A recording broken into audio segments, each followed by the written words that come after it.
Hello everyone and welcome to my channel. This is Alex Fresco and today we are here to see basics of the parametric programming.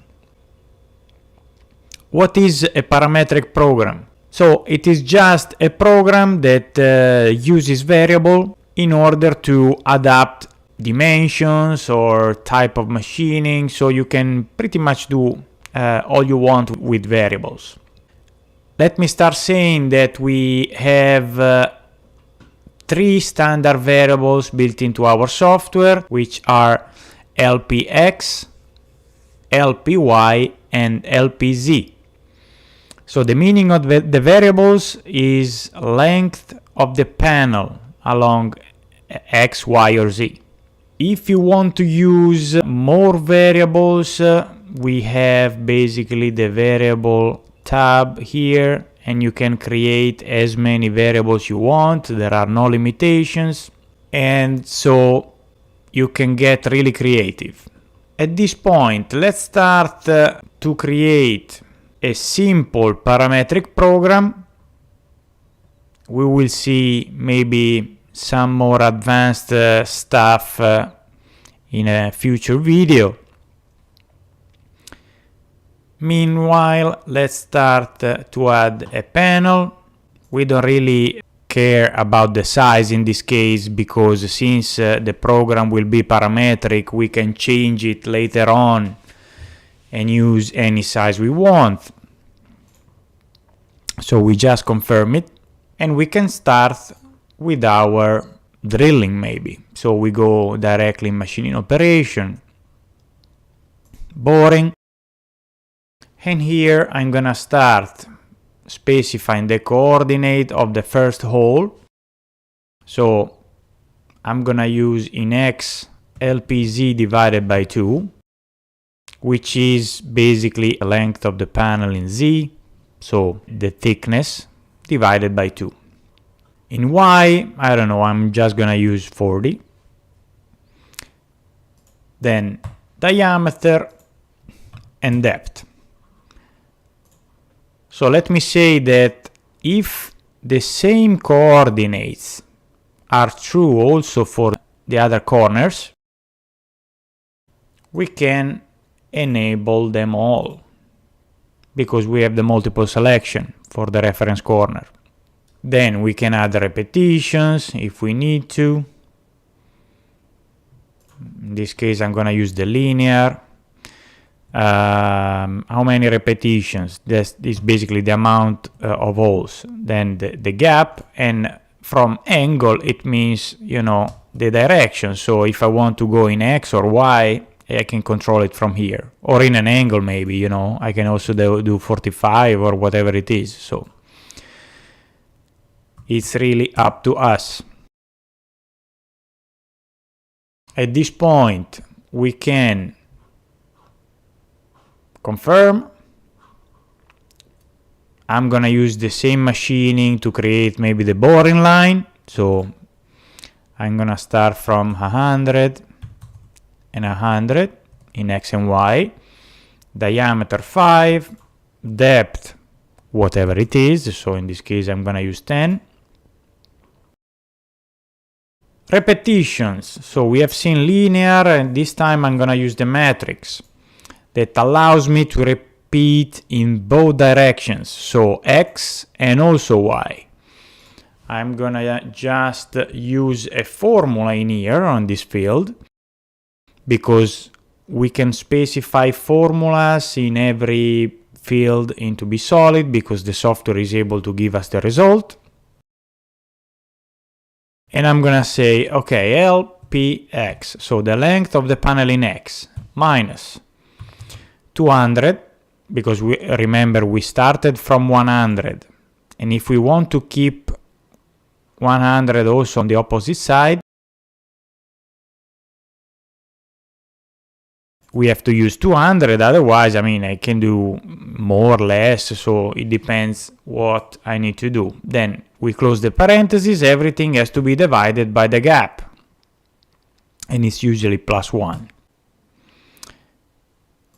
Then number of repetitions in Y. in this case is 2, is fixed. And for the step, instead, I can use my length of the panel in Y minus 200. For the same reason we have seen before. So if we started from 100, if we want to keep the same distance, it will be 200. Otherwise, it can be more or it can be less. That's up to us.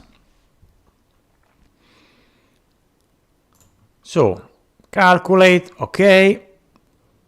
We have, I guess, all the drilling. And let's say that, I don't know, we want a central hole for the dowel construction only if the panel is wider than 500. Let's remember, actually in bSolid we can copy and paste pretty much anything, so geometries, machining, you know, or whatever it is. So we copy this one, Ctrl C, Ctrl V, so I'm using the keyboard. This is the copy. At this point we can change what has to be changed. Actually, I'm gonna keep these two reference corner here. I'm gonna change, of course, the position along the Y. That will be LPY divided by 2. So the length of the panel in Y divided by 2 minus half of the gap. So either way, I can do minus 32 divided by 2, or write directly 16. It's the same exact thing. And actually, before confirming, we can go in the Advanced tab, and in Properties, here is where we can specify conditions. So we said we want these central holes only if the panel is wider than 500 millimeters. So we say length of the panel in Y, so the width, is greater than 500. Okay, we confirm. So as you can see, the machining is there, but right now it's off, it's hidden, because the panel is 500. So it is not greater than 500, it is 500. In this case, if it is what we want to do, as long as the panel goes over it, it will be turned on automatically. Otherwise, if it will be less, 499 on or 500, it will be off. I mean, 499, I'm using just numbers that are less than 500, right? But if instead you want basically to start adding the central two holes from 500 exact and over, in that case we can also say properties, so greater or equal 500. So right now 499 is less, and those are off. 500. There you go. Now you have your holes. Then what else is missing here? The sizing of the part. So we can select the master geometry. Whenever you insert a panel, it comes with it, and apply the sizing using the milling correction external with enough compression bit. About the depth, 0.1, and I'm gonna enable the through cut. If I want to start always in the center of the panel, because in this case I'm using a flat table machine, we can, instead of using this function here to change the starting point, we can actually go into the machining data tab and use the initial extension. So we go negative LPX divided by 2, and voila, I will be starting always from the center of the panel. Of course, we can change lead in, lead out, and confirm. Now let me just add some excess material all around the part so we can see some material removal, and play.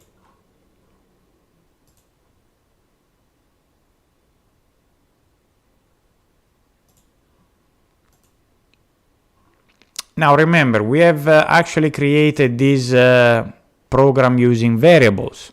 I mean, we only have used the standard variables built into the software, but I mean, they were enough to create this simple program.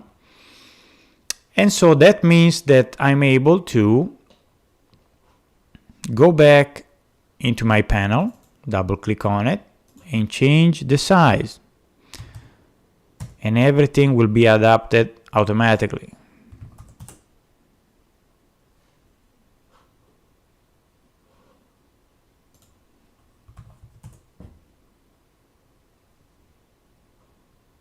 See, the program is always ready to go.